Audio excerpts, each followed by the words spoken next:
Excelentíssimo senhor desembargador relator Fernando Simão, excelentíssimo senhor desembargador revisor Freitas Filho, excelentíssimo senhor desembargador terceiro juiz Mendes de Mello, excelentíssimos senhores desembargadores componentes da turma julgadora, ilustríssimos senhores da plateia. É uma honra estar diante de vossas excelências para sustentar recurso de apelação contra a defesa do apelante em relação ao tráfico de drogas, cujo material ilícito apreendido soma a quantidade de 87,8 miligramas de cocaína e R$ 803 em espécie.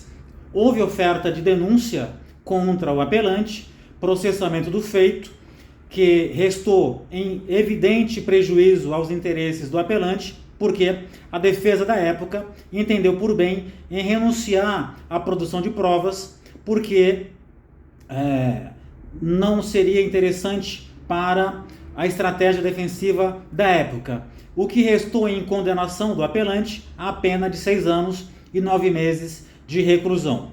Pois bem, houve a interposição do recurso de apelação pela defesa antiga e, quando o processo estava sendo distribuído nesse tribunal, esta defesa, constituída em substituição àquela antiga, pleiteou a sua habilitação aos autos do processo com a exclusão da defesa antiga e se opondo ao julgamento virtual do feito.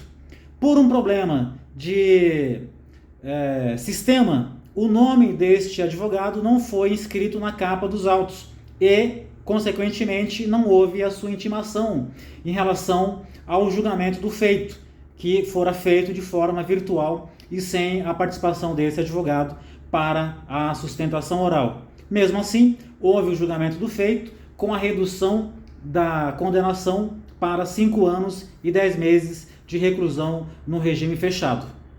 Com a oposição de embargos de declaração por essa defesa, o tribunal entendeu por bem em anular o julgamento e inscrever o nome deste advogado na capa dos autos para futuras intimações e designou o julgamento de forma presencial com a nossa intimação, o que está sendo feito nesta oportunidade. Excelências, essa defesa pleiteia desde logo a aplicação do artigo 607 do Código de Processo Penal, que trata do instituto do non reformatio impégius indireta e, portanto, pleiteamos pela manutenção a partir dos 5 anos e 10 meses de reclusão. Excelências, nós entendemos, e já partindo para o que dispõe o recurso de apelação, entendemos que houve um certo exagero na aplicação da pena em relação ao apelante. Isso porque o juiz sentenciante, com a devida vênia, exasperou a pena base porque entendeu que seria aplicável 1/6 de aumento de pena, porque a grande quantidade de drogas, e nós repetimos, 87,8 miligramas de cocaína, seria uma grande quantidade a justificar a aplicação da exasperação em 1/6 da pena base.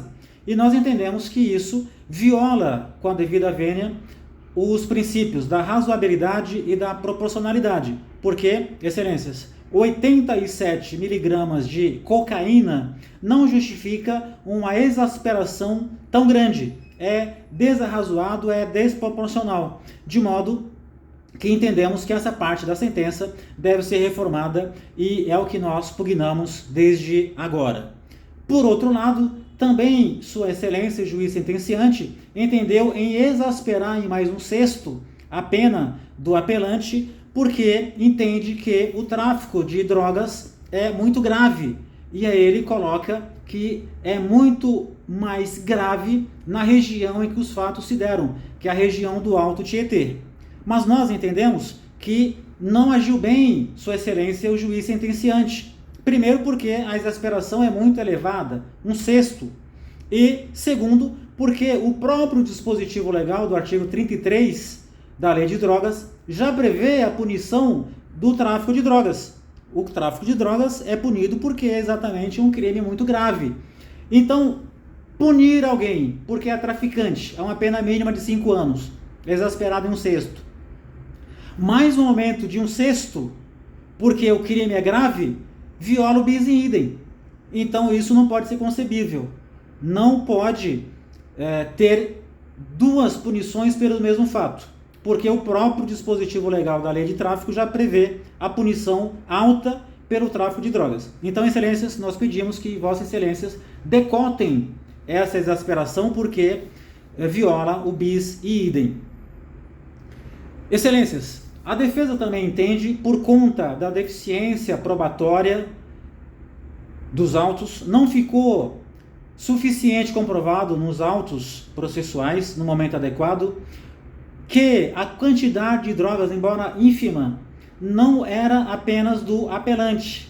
Os 87,8 miligramas de cocaína pertencia, sim, um pouco ao apelante, mas também pertencia a outras duas pessoas que foram presas no momento da abordagem policial. Uma era a sobrinha do apelante e a outra era a esposa da sobrinha do apelante, que transportavam também o seu filho menor de idade. Desesperadas com a abordagem e temerosas de perderem a guarda do filho menor de idade, elas pediram para que o tio assumisse toda a quantidade de substâncias ilícitas. Compadecido pela situação das sobrinhas, então ele acabou assumindo que seria o proprietário dos 87,8 miligramas de cocaína, sem saber que isso teria um efeito na sua dosimetria de pena, que ele poderia pegar uma pena muito elevada. Mas, na verdade, excelências, a quantidade da droga não era apenas do apelante, era do apelante e de mais duas pessoas. E para que serviria essa droga? Para consumo coletivo, sem finalidade lucrativa. Eles estavam indo para uma outra cidade, participar de uma festa, e lá eles então, os três juntos, consumiriam essa droga, sem qualquer intenção de lucro. De modo, excelências, que a defesa pleiteia com muita humildade que vossas excelências, então, considerem a aplicação do disposto no parágrafo 3º do artigo 33 da Lei de Drogas. E o próprio apelante, no momento da sua abordagem policial, no momento do seu depoimento em sede policial e também no momento do seu interrogatório em sede judicial, assumiu que realmente transportava a droga e que seria usuário de cocaína. Porém, essa confissão não serviu para que o juiz, na fase de dosimetria da pena, considerasse a confissão como redutor de pena. E nós agora, a defesa, pleiteia que essa confissão seja considerada para a redução da pena do apelante. Excelência, nós, da defesa, também impugnamos pela aplicação do tráfico privilegiado ou a redução no seu patamar máximo, conforme dispositivo do parágrafo 4º do artigo 33 da Lei de Drogas. Embora a grande quantidade de cocaína, segundo o entendimento do juiz sentenciante, tenha sido utilizada para exasperação da pena, não foi o mesmo argumento utilizado para afastar a redução da pena do parágrafo 4º da Lei de Drogas. Qual foi, então, o argumento utilizado pelo juiz? Que a maneira, o modo de transporte da droga denotaria que o apelante teria, se não integração com organização criminosa, pelo menos contato com o mundo criminoso. Ora, contato com o mundo criminoso ele evidentemente tem, porque é usuário e se compra drogas com pessoas que cometem crimes. Então ele tem contato com o mundo criminoso, porque é usuário. Mas o modo de transporte da droga não significa que a redução de pena, que o tráfico privilegiado seja afastado. Isso porque não há qualquer dispositivo legal que determina o modo de transporte do produto ilícito para que seja afastada, então, a redução de pena.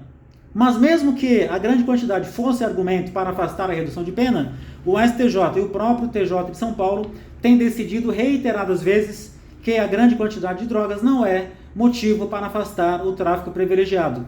E para efeito de distinguish, essa defesa quer citar o HC do STJ de número 67097 e mais uma apelação do Tribunal de Justiça de São Paulo. O STJ disse que 1 tonelada e 893 miligramas de cocaína não é suficiente para afastar o tráfico privilegiado. E o TJ de São Paulo diz que 19 quilos de cocaína também não são suficientes para afastar o tráfico privilegiado. De modo que o HC do STJ mais a apelação do TJ servem como distinguish para o presente julgamento. Mas esse argumento para afastar o tráfico privilegiado da forma com que o produto ilícito foi transportado, vale ressaltar a Vossas Excelências que o carro do apelante é um carro já de alguns anos de uso e que tem um defeito entre o vidro e a porta.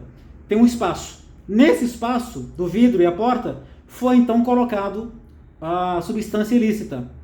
Mas isso não significa que esse modo sirva para provar que o apelante tenha contato com o mundo criminoso ou com a organização criminosa.